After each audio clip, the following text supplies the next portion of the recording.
Hello दोस्तों, स्वागत है आप सभी लोगों का हमारे यूट्यूब चैनल सम्राट अकेडमी में। तो दोस्तों मेरा नाम है आकाश स्टूडेंट। इस वीडियो में हम बात करने वाले हैं महातांडव सीरीज चल रहा है, जैसा कि आप लोग जान रहे हैं। महातांडव सीरीज में हम बात करने वाले हैं साइंस के न्यूमेरिकल के बारे में, क्योंकि न्यूमेरिकल बहुत ज़्यादा पूछा जाता है स्टूडेंट। तो न्यूमेरिकल भी कहीं ना कहीं हम लोग को सारे चीज़ें 90+ मार्क्स अगर हमको लाना है, 90 मार्क्स हैं, तो हमें सभी ने कवर करके चलना पड़ेगा। तो सब कवर करेंगे हम लोग स्टूडेंट, ठीक है। इसमें हम न्यूमेरिकल बात करने वाले हैं, वो भी साइंस के बहुत ही ज़्यादा मोस्ट इंपॉर्टेंट पॉपुलर न्यूमेरिकल, जो कि हर बार एग्जाम में आते हैं, ठीक है।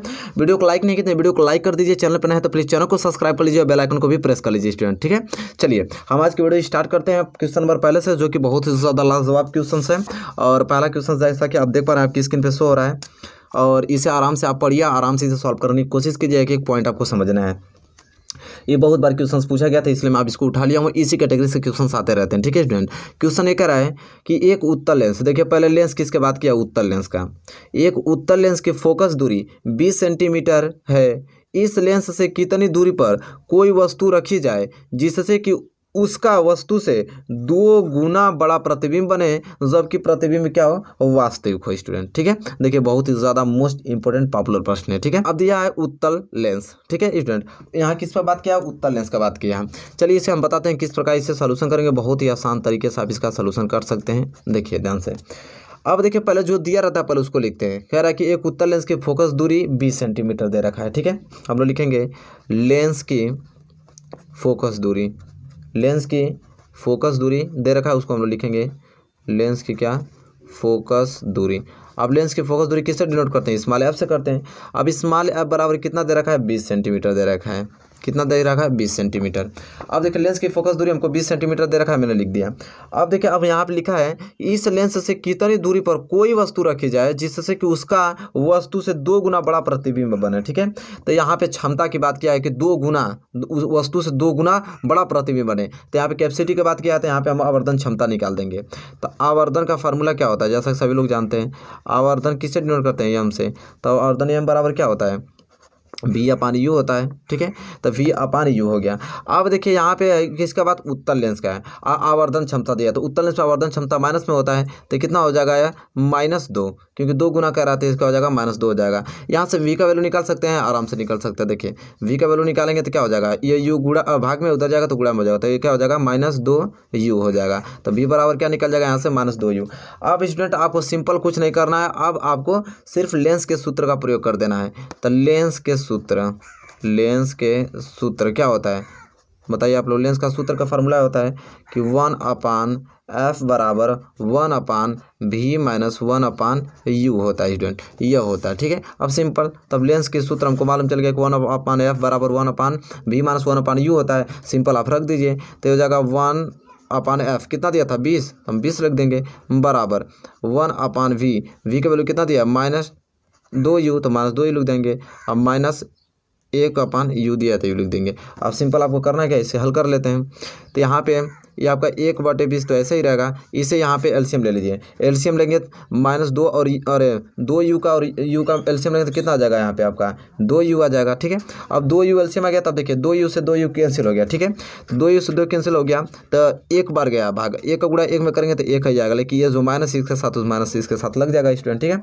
अब देखिए बीच में माइनस है तो माइनस लगा दिए। अब u से, अब 2u का भाग 2u में देंगे तो u से u कैंसिल हो जाएगा, 2 बचेगा, 2 का गुणा 1 में करेंगे तो हो जाएगा 2 हो जाएगा, ठीक है। सिंपल तरीके से अब सिंपल आपको करना है स्टूडेंट, यहाँ पे क्या हो जाएगा आपका 1/20। अब 1/20 बराबर -1 और -2 कितना हो जाएगा, दोनों जुड़ के -3 हो जाएगा, -3/-u हो जाएगा स्टूडेंट। अब आपको सिंपल करना क्या है कि मैं थोड़ा ऊपर कर देता हूँ ताकि आपको आसानी से दिखाई दे। अब 2u का गुणा 1 में कर देंगे तो 2u हो जाएगा बराबर 20 का गुणा -3 करेंगे तो -20×3 60 हो जाएगा, ठीक है। यहाँ से u का वैल्यू निकाल देंगे तो -60 यहाँ क्या हो जाएगा, 2 हो जाएगा। यहाँ से कटाएंगे तो u बराबर क्या आ जाएगा, -30, ठीक है। तो ये -30 सेंटीमीटर आ गया स्टूडेंट। तो यह क्या है, हमसे क्या क्वेश्चन में पूछा था, कह रहा है कि उस वस्तु से 2 गुना बड़ा प्रतिबिंब बने जबकि प्रतिबिंब वास्तविक होता है। क्या पूछा है यहाँ पे कि उस वस्तु को कितनी दूरी पर रखा जाए, ठीक है। उस वस्तु को कितनी दूरी पर रखा जाए कि उस वस्तु से 2 गुना बड़ा प्रतिबिंब बने, तो वस्तु को कितनी दूरी पर रखा जाएगा, तो 30 सेंटीमीटर वस्तु के रखा जाएगा, 30 सेंटीमीटर दूरी पे,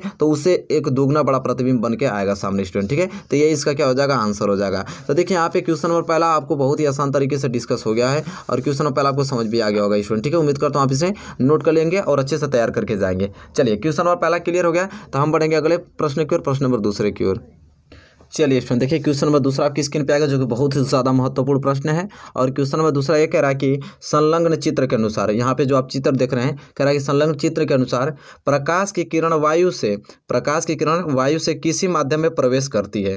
वायु के सापेक्ष माध्यम का अपवर्तनांक ज्ञात करना है। यहाँ देख रहे हैं वायु के सापेक्ष किसी माध्यम में प्रकाश की किरण प्रवेश कर रही है, और यहाँ पे कितने अंश का कोण बना रहा है, 60 अंश का कोण बना रहा है। और स्टूडेंट यहाँ कितने अंश का कोण बना रहा है, तो 45 अंश का कोण बना रहा है स्टूडेंट। ठीक है, आप करना हमको ये है, तो देखिए स्टूडेंट अब हमको यहाँ से निकालना है वायु के सापेक्ष माध्यम का अपवर्तनांक निकालना था। सिंपल तरीका मैं आपको बताता हूँ। देखिए यहाँ पे आपतित किरण आ रही है, ठीक है, तो देखिए आपतित किरण यहाँ से परावर्तित किरण आपको जा रही है। तो आपको सिंपल तरीके से समझना होगा कि आपतित किरण और ये अभिलंब है, आपतित किरण और अभिलंब के बीच आपका कौन सा कोण बनता है, तो आपतन कोण बनता है, जिसे साइन आपका स्मॉल आई से डिनोट करते हैं। ठीक है, तो यहाँ पे आपका आपतन कोण हो गया। यहाँ पे परावर्तित किरण और यहाँ पे विलंब के बीच कौन सा बनता है आपका, तो अपवर्तन कोण बनता है, जिसे स्मॉल आर से डिनोट करते हैं। ठीक है, तो यहाँ साइन आई के वैल्यू हमको ज्ञात करना पड़ेगा, और यहाँ पे साइन आर का। तो सबसे पहले हम आई की वैल्यू ज्ञात करते हैं। इसके लिए आपको एक यहाँ पे डायग्राम आपको देखना पड़ेगा। जैसे कि आप देख पा रहे हैं कि यहाँ पे आपको एक दर्पण है, और यहाँ से आपको लंबित किरण जा रही है। तो ये पूरा टोटल अंश का कितना आपको बनाया, 90 अंश का टोटल बन गया है। तो यहाँ से आप समझिए ये आपका टोटल कितना अंश का हो गया, 90 अंश का हो गया। ठीक है, तो 90 में से अगर इस 60 अंश को घटा दें तो यहाँ पे आपका आई की वैल्यू निकल जाएगा। आई इसी तरफ फिगर यहाँ पे भी टोटल ये कितना अंश का बनना, देखिए यहाँ पे टोटल समझिए, यहाँ पे 90 अंश का। आई इस 90 में से 45 घटा देंगे तो यहाँ पे स्मॉल आर का वैल्यू निकल जाएगा। ठीक है, तो पहले आपको लिखेंगे यहाँ पे कि यहाँ आपतन कोण क्या दिया आपका, आई आपतन कोण क्या दिया है, आई। आपतन कोण आई बराबर कैसे निकलेगा, टोटल आपका कितना अंश का है, 90 अंश का।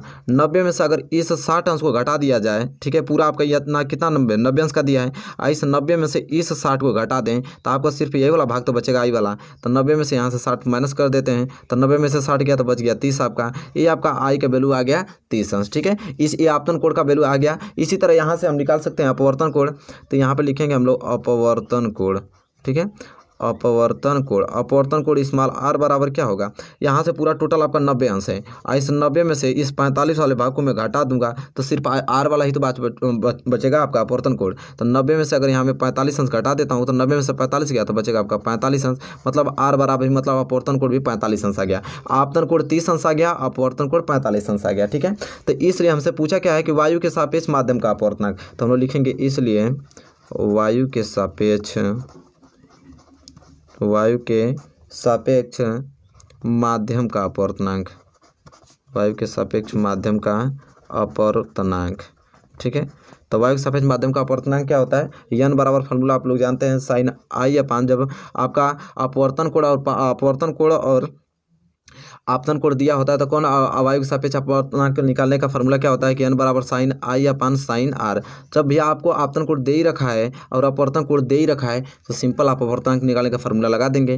देखिए इसे स्नेल का नियम भी कहा जाता है इस फार्मूले को। तो साइन आई, तो यहाँ लिखेंगे साइन आई का वैल्यू कितना दे रखा है 30 अंश, तो 30 अंश, और साइन लिखा है तो साइन उतार दीजिए, आर का वैल्यू कितना है 45 अंश, 45 अंश। आप बताइए साइन 30 अंश का वैल्यू कितना होता है 1/2 होता है, और साइन 45 अंश का वैल्यू कितना होता है 1/2 होता है। तो सिंपल से आपका हो जाएगा कि 1/2, ये आपका भाग में है तो ये हो जाएगा गुणा में करेंगे तो एक कड़ी में 2 कहाँ चला जाएगा, ऊपर चला जाएगा, और एक कहाँ जाएगा, नीचे आ जाएगा स्टूडेंट। ठीक है, तो ये आपका हो जाएगा ऊपर कड़ी में 2 और नीचे आपका क्या बच गया स्टूडेंट, 2 बच गया। अब इसका आप परिमेयकरण कर देंगे, परिमेयकरण करेंगे तो 2 का गुणा ऊपर भी 2 का गुणा नीचे भी करना पड़ेगा। ठीक है, तो ये ऊपर आपका क्या हो जाएगा 2 कड़ी में 2 और नीचे क्या हो जाएगा 2 दूनी के 4। अब यहाँ से कटा दीजिए तो ऊपर बच गया कड़ी में 2 और नीचे बच गया आपका 2। ठीक है, अब आपको सिंपली देखिए परिमेयकरण करने पे आपको फिर वही आ रहा है। ठीक है, तो आप एक प्रकार से इस प्रकार भी कर सकते हैं, आपको तुरंत समझ में आ जाएगा। देखिए एक कड़ी में 2 है, कड़ी में 2 लिख दीजिए। ठीक है, इस 2 को आप क्या लिख सकते हैं, इस 2 को आप ये लिख सकते हैं कड़ी में 2 गुणे कड़ी में 2, आराम से लिख सकते हैं, क्योंकि कड़ी में 2 को गुणा कड़ी में 2 होता है तो ये 2 ही आता है। तो यहाँ से कड़ी कैंसिल हो गया, तो ऊपर बच गया आपका 1 और नीचे बच गया कड़ी में 2, तो 1/कड़ी में 2 आ गया आपका आंसर। ठीक है, क्योंकि परिमेय करने पर सेम वही प्राप्त हुआ है, तो हम आराम से इस विधि से लगा सकते हैं, तो कोई भी आपको आसानी से आ सकता है। यहाँ पे भी छोड़ेंगे तो आपका आंसर सही रहेगा। ठीक है, गलत नहीं होगा। तो देखिए यहाँ पे आपका क्वेश्चन नंबर दूसरा बहुत ही अच्छे ढंग से क्लियर हो गया। बहुत ही ज़्यादा मोस्ट इंपोर्टेंट क्वेश्चंस में डिस्कस किया हूँ आप लोगों के सामने क्वेश्चन नंबर दूसरा। चलिए उम्मीद करता हूँ क्वेश्चन नंबर दूसरा क्लियर हो गया, तो हम बढ़ेंगे अगले क्वेश्चन की ओर, क्वेश्चन नंबर तीसरे की ओर। चलिए स्टूडेंट देखिए क्वेश्चन नंबर तीसरा बहुत ही ज़्यादा महत्वपूर्ण प्रश्न है, इसको आपको किसी कीमत पे करके जाना आपको। ठीक है, देखिए क्वेश्चन ये कह रहा है कि प्रकाश प्रकाश वायु से 1.50 अपवर्तनांक की कांच की प्लेट में प्रवेश करता है। जो प्रकाश है वो वायु से 1.50 अपवर्तनांक की कांच की प्लेट में प्रवेश करता है। कांच में प्रकाश की चाल कितनी है? अगर निर्वात में प्रकाश की चाल दे रखा है आपको 3 × 10⁸ मीटर प्रति सेकेंड। ठीक है, तो हमसे क्या पूछा है कि कांच में प्रकाश की चाल। चलिए, तो अगर यहाँ पे हम निकालें, बात को समझिए, जब फार्मूला क्या होता है कि अगर वायु के सापेक्ष, ध्यान से समझिएगा, अगर मैं निकालूं वायु के सापेक्ष माध्यम का अपवर्तनांक, वायु के सापेक्ष माध्यम का अपवर्तनांक, वायु के सापेक्ष माध्यम का अपवर्तनांक तब हम निकालते हैं स्टूडेंट, तो क्या होता है हमारा, वायु में प्रकाश की चाल जो रहती है उसको लिख लेते हैं। वायु में प्रकाश की चाल, वायु में प्रकाश की चाल, और बटे में क्या लिखते हैं, माध्यम में प्रकाश की चाल, माध्यम में प्रकाश की चाल, माध्यम में प्रकाश की चाल। ठीक है स्टूडेंट, यही तो होता है माध्यम प्रकाश की चाल। अच्छा, ये फार्मूला होता है। अच्छा, आप हमको एक बात बताइए, यहाँ पे वायु के सापेक्ष माध्यम का अपवर्तनांक, वायु के सापेक्ष माध्यम का अपवर्तनांक आगे से ही हमको दे रखा है 1.50, फिर कह रहा है कि कांच में प्लेट में प्रवेश करता है, मतलब कि 1.50 अपवर्तनांक की कांच में, या कांच की प्लेट में क्या करता है, प्रवेश करता है प्रकाश। ठीक है, वायु से। अब कह रहा है कि कांच में प्रकाश की चाल कितनी है, कांच में प्रकाश की चाल कितनी है, यदि निर्वात में दिया है, तब वायु में प्रकाश, भाई निर्वात में खाली आपका है तो हवा ही होगा, तो निर्वात हो गया। तो वायु में प्रकाश की चाल आपको आगे से दे रखा है, और वायु के सापेक्ष माध्यम का अपवर्तनांक भी दे रखा है। हमसे पूछ रहा है कि माध्यम में प्रकाश की चाल क्या होगी, ये चीज़। तो देखिए, जो जिसके दिया है सापेक्ष उसके सापेक्ष रख लीजिए। तो अब आप सिंपली वायु के सापेक्ष माध्यम का अपवर्तनांक आगे से ही दे रखा है 1.50 बराबर वायु में प्रकाश की चाल। ठीक है, तो वायु में प्रकाश की चाल आगे से दे रखा है आपका 3 × 10⁸ मीटर पर सेकेंड दे रखा है, और बटे में माध्यम में प्रकाश की चाल पूछ रहा है। तो चलिए हम लिखेंगे यहाँ में माध्यम में प्रकाश की चाल, ये तो हमको ज्ञात करनी है, माध्यम में प्रकाश की चाल। अच्छा, ये हमको स्टूडेंट ज्ञात करनी है माध्यम प्रकाश की चाल। अब सिंपली क्या करना है कि माध्यम प्रकाश की चाल, अगर मैं इसको यहाँ भेज दूँ और तो ये कहाँ जाएगा, यहाँ आ जाएगा, तो हम लोग क्या निकल जाएगा यहाँ पे कि माध्यम में प्रकाश की चाल बराबर, माध्यम में प्रकाश की चाल बराबर क्या हो जाएगा, एक ऊपर का तो सेम ऐसे रहेगा 3 × 10⁸, और ये कहाँ जाएगा, नीचे भाग में आ जाएगा। ठीक है, अब इसे हल कर लीजिए। इसे हल करेंगे तो ऊपर क्या हो जाएगा आपका, कितना जीरो आपका है, 2 जीरो है, यहाँ पे दशमलव के बाद 2 अंक है, तो ऊपर 2 जीरो बढ़ा दीजिए, और 10⁸, और यहाँ से दशमलव आप क्या कीजिए, कैंसिल कर दीजिए, तो 150 हो गया। ठीक है, अब इसे कटाइए, तो 1.5 दूनी के 300, तो ऊपर बच गया 2 × 10⁸ मीटर पर सेकेंड। यही आपका निकल गया माध्यम में प्रकाश की चाल। अब माध्यम प्रकाश की चाल कितना हो गया, 2 × 10⁸ मीटर प्रति सेकेंड हो गया। तो देखिए, बहुत ही ज़्यादा सिंपल ये आपका आंसर है। ठीक है, तो देखिए बहुत ही ज़्यादा सिंपल क्वेश्चन है, और बहुत ही अच्छे ढंग से हमने इसको इस प्लान तरीके से आपको बता दिया क्वेश्चन नंबर 3 को। ठीक है, उम्मीद करता हूँ कि कोई दिक्कत नहीं हुआ होगा आपको क्वेश्चन नंबर 3 में। ठीक है, चलिए क्वेश्चन नंबर 3 स्टूडेंट क्लियर हो गया है, तो क्वेश्चन नंबर 4 की ओर बढ़ चलते हैं। चलिए स्टूडेंट, देखिए बहुत ही ज़्यादा महत्वपूर्ण प्रश्न आ गया है। यह प्रश्न हर साल पूछा जाता है। ठीक है, इसको भाई किसी कीमत पे आपको तैयार करके जाना है। कह रहा है कि यदि 1.5 अपवर्तनांक वाले कांच के प्रिज्म का कोण 60 अंश है, तो प्रिज्म के अल्पतम विचलन कोण का मान क्या होगा। बहुत ही ज़्यादा महत्वपूर्ण प्रश्न है। sin 49 का मान दे रखा है 0.75। तो चलिए बताता हूँ किस प्रकार इसे हल करेंगे, बहुत आसान तरीके से स्टूडेंट। ठीक है, तो सबसे पहले हम जो दिया उसको लिखेंगे। तो देखिए हमको दिया क्या है, तो हम लोग लिखेंगे दिया है, देखिए दिया हमको प्रिज्म कोण, प्रिज्म कोण कितना दे रखा है, प्रिज्म कोण जिसे ए से डिनोट करते हैं दे रखा है आपका 60 अंश। ठीक है, फिर कांच का अपवर्तनांक भी दे रखा है हमको, कांच का अपवर्तनांक भी दे रखा है, उसको भी लिख लेते हैं। कांच का अपवर्तनांक, कांच का अपवर्तनांक किसे डिनोट करते हैं, यन से, तो कितना दे रखा है आपको 1.5 दे रखा है। फिर पूछ रहा है तो प्रिज्म के अल्पतम विचलन कोण, तो प्रिज्म के अल्पतम विचलन कोण सिग्मा एम से डिनोट करते हैं, तो सिग्मा एम बराबर पूछा हमसे क्वेश्चन मार्क। ठीक है, अब देखिए सिंपल से सूत्र आपको मालूम है कि नहीं, सूत्र बहुत जरूरी है, सूत्र नहीं याद रखा तो लगाएंगे कैसे। सूत्र क्या होता है, प्रिज्म के पदार्थ का अपवर्तनांक निकालने का, तो प्रिज्म के अपवर्तनांक, प्रिज्म के अपवर्तनांक निकालने का क्या होता है फार्मूला, n बराबर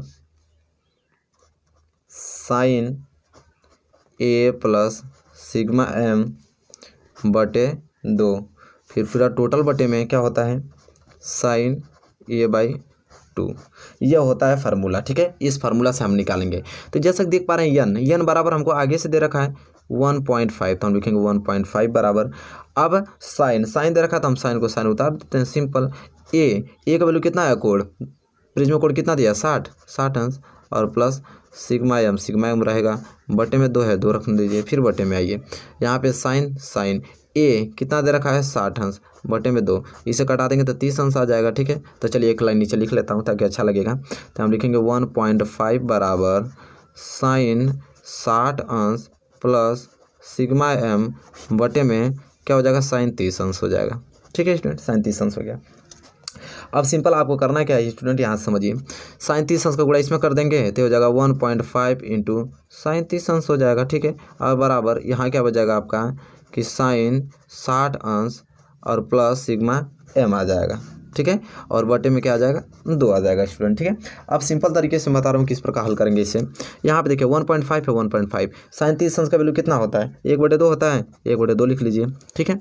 बराबर लगा लीजिए, ये आपका जैसे उतार लीजिए साइन 60 अंश प्लस सिग्मा एम बटे में 2। पेज दूसरा ले लेता हूँ, ठीक है, पेज भरने वाला है, पेज में यह ले लेता हूँ ताकि समझ में आ जाए, ठीक है।